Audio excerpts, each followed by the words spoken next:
Bien, pero para eso estamos, para aclarar entonces cómo fueron las cosas en el tiempo de la consumación, es decir, cómo fueron las cosas en la generación apostólica, en aquella generación que fue privilegiada, por cuanto fue la primera generación que entró en el reino de los cielos. A partir del año 70 en adelante, y lo veremos más adelante en otros videos, es el tiempo de la gracia para todas las naciones del mundo. Naciones que todavía no nacían, nacen en el tiempo de la gracia. Naciones que comienzan a multiplicarse. Y 1000 años después, tenemos nosotros, más de 1000 años después, que el continente americano es conquistado por los hombres. Y ahora tiene muchas naciones. Por lo tanto, en aquel tiempo en que Jesús vino, allí se abrió la puerta del cielo para que las naciones gentiles pudieran entregar sus glorias. ¿Cuáles son sus glorias? Los hijos de Dios, que de todas las naciones entran después del año 70 en esa ciudad celestial o en esos lugares celestiales donde dice la Escritura que las puertas del templo de Dios quedaron abiertas desde el año 70 en adelante. Después veremos esa parte. Ahora sigamos con el tiempo de la consumación. Lo que ocurre en estos 40 años que hay desde el año 29 hasta el 70 son dos etapas. Cada etapa se compone de 3 años y medio. El ministerio de Jesucristo en carne es de 3 años y medio.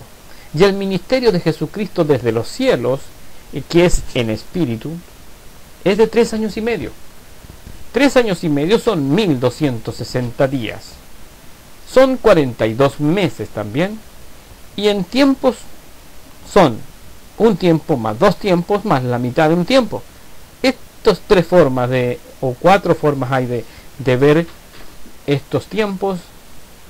Solamente se dice de distintas maneras para que se entienda que hablan todas ellas de una misma época. La gran tribulación, entonces, que está desde el año 67 al 70, dura exactamente lo mismo que la segunda venida de Jesucristo. La gran tribulación es derramamiento de sangre, al igual que los primeros 3 años. Hay un derramamiento de sangre en el ministerio de Jesucristo en carne. En el ministerio de Jesucristo en carne es el derramamiento de la sangre de unigénito Hijo de Dios, del unigénito Hijo de Dios, de un solo hombre. Pero en la gran tribulación es el derramamiento de sangre de toda la nación de Israel, que está figurada sobre la generación apostólica que no conoce a Jesucristo. Es decir, la que endureció el corazón a Jesucristo. No está considerada en la gran tribulación los hijos de la gracia, es decir, los que se convirtieron a Cristo por creer en Él. Esos fueron dispersados por las naciones. También hay derramamiento de sangre de parte de muchos hijos de Dios que estaban siendo llevados para ser sacrificados en otras naciones, como por ejemplo en Roma fueron llevados a los leones, echados a los leones en los circos romanos, cristianos e israelitas no cristianos. Esa parte de ese tipo de tribulación también entra en este derramamiento de sangre que se suma al derramamiento de la sangre del Cordero de Dios en su ministerio. Pero lo que vamos a analizar es simplemente lo que ocurre en la ciudad de Jerusalén, porque las profecías solamente se refieren a ese acontecimiento, al derramamiento de sangre que hay en la gran tribulación. Jesús dice que Daniel había hablado de esa gran tribulación, una tribulación cual nunca hubo antes desde el principio del mundo hasta ahora, dice Jesús. Ahora porque era en la generación de los apóstoles. Y nunca habrá después. Cuando dice esto la Escritura, sabemos que todos los profetas fueron muertos en la ciudad de Jerusalén. Por eso Jesús dice: Jerusalén, que matas a los profetas y a los que te son enviados. Jerusalén es la que está en juicio aquí. Jerusalén es el punto central de toda consumación de la palabra de Dios, de la Escritura. Porque Dios ha prometido una nueva Jerusalén. No ha prometido un nuevo planeta el Señor. Porque en un planeta no caben todos los hombres que van a producirse en este planeta. Aquí se va a crear tan cantidad de hombres que van a entrar al reino de los cielos que es como la arena del mar. Y para los tales, Dios ha preparado muchos lugares en los cielos. Jesús dijo, en la casa de mi Padre muchas moradas hay. Entonces, no es un solo lugar como en la tierra existió, es totalmente distinto. En la tierra existió solamente un lugar para el primer pacto, donde había un pueblo de Dios, un reino de Israel. Pero en las cosas celestiales, las cosas son diferentes. Son multitudes porque entramos a lo eterno, que también es infinito.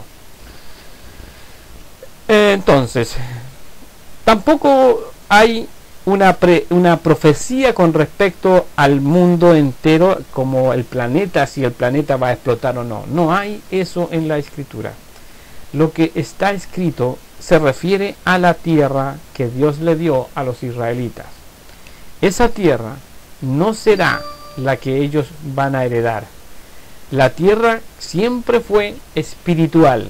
Dios, la profecía es espiritual, la ley es espiritual, por lo tanto, la entrega de esa tierra prometida, que es espiritual, que nunca los hombres pudieron alcanzar porque no estaba en este mundo, pero seguían tras esa promesa y por fe caminaron tras esa gran ciudad que Dios les hablaba, gran tierra, pero nunca la consiguieron, dice allí en Hebreos, porque Dios estaba preparándoles una tierra completamente diferente a esta, un lugar en los cielos.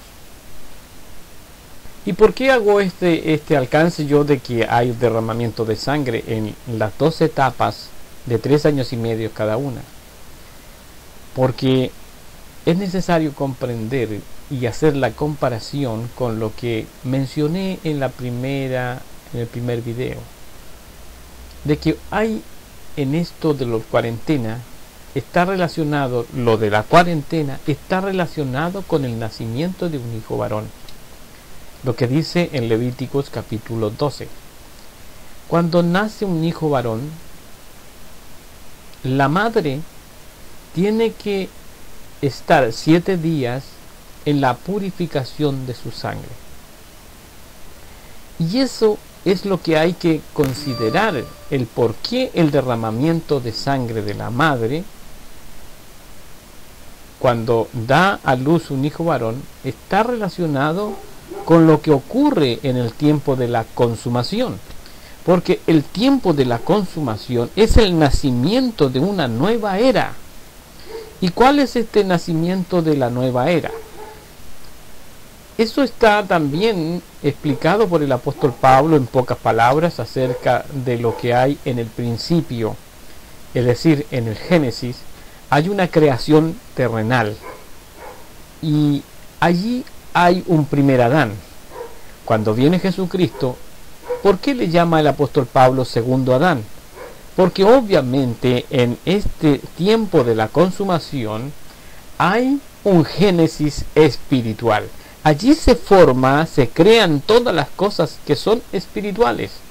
Hay una nueva tierra y unos nuevos cielos, como en el principio de lo que es terrenal. Y también el apóstol Pablo dice, lo primero no es espiritual, es decir, lo primero es terrenal. Por eso Dios hizo primero las cosas terrenales y después las espirituales. Ese es el orden como Dios ha creado las cosas. Por eso es que tenemos que aceptar de que Jesucristo es llamado Adán, porque hay un nuevo origen de cosas. Jesús las llamó el tiempo de la regeneración, o la regeneración de todas las cosas.